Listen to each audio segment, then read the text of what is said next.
बिस्मिल्लाहिर्रहमानिर्रहीम। अस्सलाम वालेकुम। कैसे हैं आप सब? उम्मीद करती हूँ सब खैरियत से होंगे। आज मैं आपके साथ शेयर करूंगी बहुत ही टेस्टी फ्राई मिर्च की रेसिपी।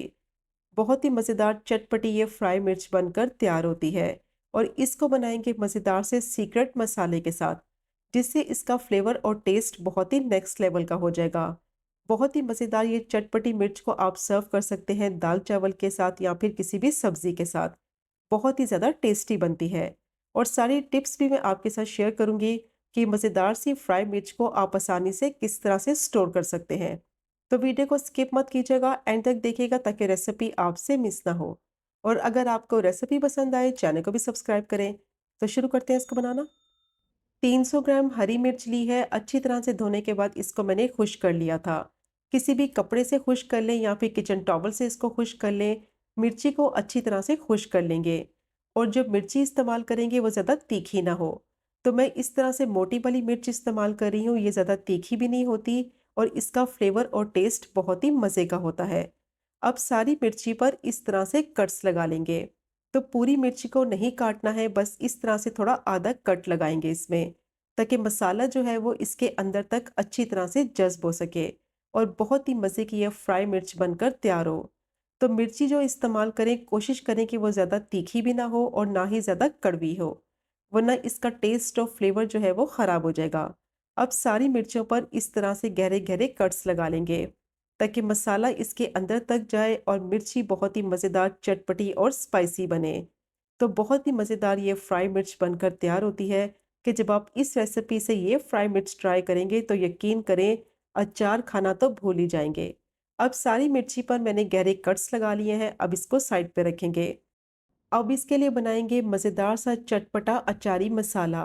तो उसके लिए मैंने लिया है 1 टेबलस्पून साबुत सूखा धनिया, 1 टीस्पून साबुत काली मिर्च, 1/4 टीस्पून राई दाना, 1 टेबलस्पून सौंफ, हाफ टी स्पून मेथी दाना, 1 टीस्पून साबुत ज़ीरा और 1/4 टीस्पून कलौंजी।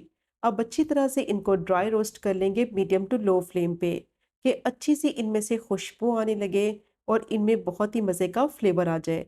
और बिल्कुल लो फ्लेम पे इनको ड्राई रोस्ट करना है ताकि ये जले नहीं, क्योंकि फ़ौरन से ये जलने लगते हैं, तो इसीलिए फ्लेम को बिल्कुल लो रखेंगे और लो फ्लेम पे कम से कम 5 से 6 मिनट के लिए इनको ड्राई रोस्ट करेंगे ताकि अच्छा इनमें फ्लेवर भी आ जाए, इनका कच्चापन ख़त्म हो जाए और अच्छी सी इनमें से खुशबू आने लगे। तो अच्छी तरह से मैंने इनको ड्राई रोस्ट कर लिया है। बहुत ही अच्छी इनमें से खुशबू आ रही है। ज़्यादा इनको नहीं ड्राई रोस्ट करना, वरना इनका टेस्ट कड़वा हो जाएगा और मसाले का फ्लेवर ख़राब हो जाएगा। अब इसको फ़ौरन से प्लेट में निकालेंगे और रूम टेम्परेचर पर ठंडा करने के बाद इसको मैंने दरदरा सा पीस लिया है। ज़्यादा बारीक इसको पाउडर फॉर्म में नहीं पीसना है, बस इस तरीके से दरदरा इसको पीस लेंगे। अब ये मसाला रेडी हो गया है, इसको साइड पे रखते हैं। अब मैंने कढ़ाई ली है, उसमें डालेंगे 1/4 कप सरसों का ऑयल और अच्छी तरह से इसको गर्म करेंगे। अब इसमें डालेंगे हरी मिर्चें और साथ ही इसमें डालेंगे हाफ टी स्पून नमक, या फिर आप अपने टेस्ट के हिसाब से ऐड करें, और हाफ ही टी स्पून इसमें हल्दी डालेंगे। अच्छी तरह से मिक्स करते हुए मिर्चों को फ्राई करेंगे मीडियम टू लो फ्लेम पे, और तब तक मिर्चों को फ्राई करना है कि इसके ऊपर हल्के हल्के सफ़ेद कलर के निशान बनने लगें। अच्छी तरह से मिक्स करते हुए इसको फ्राई करेंगे ताकि मिर्ची जो है वो सारी साइडों से अच्छी तरह से फ्राई हो। और फ्राई करते वक्त नमक और हल्दी का इस्तेमाल ज़रूर करेंगे ताकि इन दोनों का फ्लेवर अच्छी तरह से मिर्चों के अंदर तक एब्जॉर्ब हो जाए। और इस फ्राई मिर्ची को सरसों के ऑयल में बनाएंगे। सरसों के ऑयल में बनाने की वजह से एक तो मिर्ची ख़राब नहीं होगी और इसको आसानी से 2 से 3 हफ्ते के लिए स्टोर कर सकते हैं। इसकी शेल्फ लाइफ बढ़ जाएगी और बहुत ही मज़े का टेस्ट भी आएगा। अब अच्छी तरह से मिर्ची को मैंने फ्राई कर लिया है और मिर्ची के ऊपर इस तरह से सफ़ेद निशान बनने लगे हैं, तो इसका मतलब है ये अच्छी तरह से फ्राई हो गई है। अब जो मसाला तैयार करके रखा हुआ था वो सारा मसाला इसमें डालेंगे और मिक्स करते हुए दोबारा से इसको फ्राई करेंगे मसाले के साथ 3 से 4 मिनट के लिए, ताकि मसाले का फ्लेवर जो है वो मिर्ची में आ जाए। तो जब मिर्ची पे कट्स लगाएंगे, अब मसाला अच्छी तरह से कट्स के अंदर तक जाएगा और बहुत ही मज़े का टेस्ट और फ्लेवर आएगा।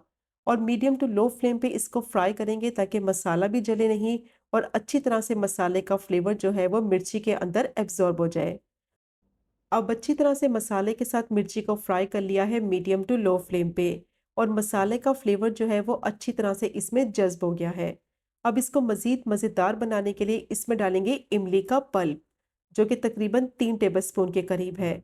इमली को मैंने पानी में भिगो कर रख दिया था आधे घंटे के लिए और अच्छी तरह से छान कर ये पल्प इसमें ऐड करेंगे और इसको मिक्स करेंगे।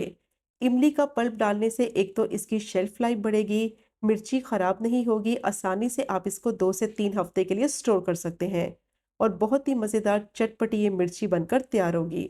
अब अच्छी तरह से मैंने इसको मिक्स कर लिया है। मिक्स करने के बाद इसको कवर कर देंगे और 5 मिनट के लिए मीडियम टू लो फ्लेम पे पकने के लिए रखेंगे।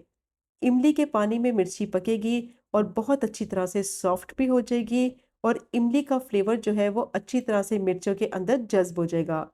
अब 5 मिनट हो गए थे इसको पकते हुए, अब इसको चेक कर लेते हैं। इमली का सारा पानी खुश्क हो गया है, ऑयल इसका सेपरेट हो गया है और बहुत ही मज़े का इमली का फ्लेवर जो है वो मिर्ची के अंदर जज़्ब हो गया है। बहुत ही ये टेस्टी और फ्लेवरफुल बनकर तैयार होगी। अब इसमें डालेंगे आधा कप दही और दही को मैंने छलनी में रखा था आधे घंटे के लिए, ताकि पानी इसका सारा निकल जाए और दही अच्छी तरह से गाढ़ा हो जाए। और कोशिश करें कि जो दही इस्तेमाल करें इस फ्राई मिर्च को बनाने के लिए वो ज़्यादा खट्टी ना हो। 1/4 टीस्पून अजवाइन ऐड करेंगे और हाफ टी स्पून कुटी हुई लाल मिर्च डालेंगे। अच्छी तरह से मिक्स करते हुए अब इसको पका लेंगे, ताकि दही जो है वो अच्छी तरह से मिर्ची के साथ वेल कंबाइन हो जाए। तो पतला दही इस्तेमाल नहीं करना, गाढ़ा दही इस्तेमाल करेंगे, क्योंकि अगर दही पतला होगा तो बहुत ज़्यादा पानी छोड़ने लगेगा, जिसकी वजह से मिर्ची का टेस्ट और फ्लेवर ख़राब हो जाएगा। तो गाढ़ा दही होगा, अच्छी तरह से ये मिर्ची के साथ वेल कंबाइन होकर मिक्स हो जाएगा। अब इसको मैंने पका लिया है 3 से 4 मिनट के लिए, ऑयल इसका सेपरेट हो गया है और दही अच्छी तरह से मिक्स हो गया है। बहुत ही टेस्टी ये फ्राई मिर्च बनकर तैयार हो गई है और इसका टेक्सचर देखें कितना दानेदार है। तो मसाला आपका तभी दानेदार बनेगा जब दही गाढ़ा होगा। तो गाढ़ा दही इस्तेमाल करें और जो मसाला इसमें पीस कर डालेंगे वो दरदरा सा पीस के डालेंगे, ताकि बहुत ही मज़े का टेस्ट और फ्लेवर आए। अब फ्लेम को बंद करेंगे और इसको सर्व करेंगे। बहुत ही मज़ेदार दही फ्राई मिर्च जो है वो रेडी हो गई है। इसको आप सर्व करें दाल चावल के साथ, सब्जी के साथ या फिर खाली भी आप इसको रोटी के साथ सर्व कर सकते हैं। और मसाला चेक करें कि मिर्ची के अंदर तक अच्छी तरह से फिल हो गया है और बहुत ही मज़ेदार सॉफ्ट ये मिर्ची बनकर तैयार हुई है। तो बहुत ही ज़्यादा टेस्टी बनती है ये फ्राई मिर्च। इसको आप आसानी से 2 हफ्ते के लिए स्टोर कर सकते हैं। बॉटल भरकर इसको फ्रिज में रख लें और इसको आप सर्व करें एज अ स्टार्टर या फिर किसी भी सालन के साथ आप इसको सर्व कर सकते हैं। बहुत ही मज़े की ये फ्राई मिर्च बनकर तैयार होती है। तो ज़रूर ट्राई कीजिएगा ये मज़ेदार सी रेसिपी को, जो कि बनाने में बहुत ही आसान, खाने में उतनी ही लाजवाब। और अगर आपको आज की वीडियो पसंद आए, चैनल को सब्सक्राइब करें, वीडियो को लाइक करें और शेयर करें। इंशाल्लाह मिलेंगे अगले कुकिंग व्लॉग में फिर एक नए रेसिपी के साथ। तब तक मुझे अपनी ख़ास दुआ में याद रखें। अल्लाह हाफ़िज़।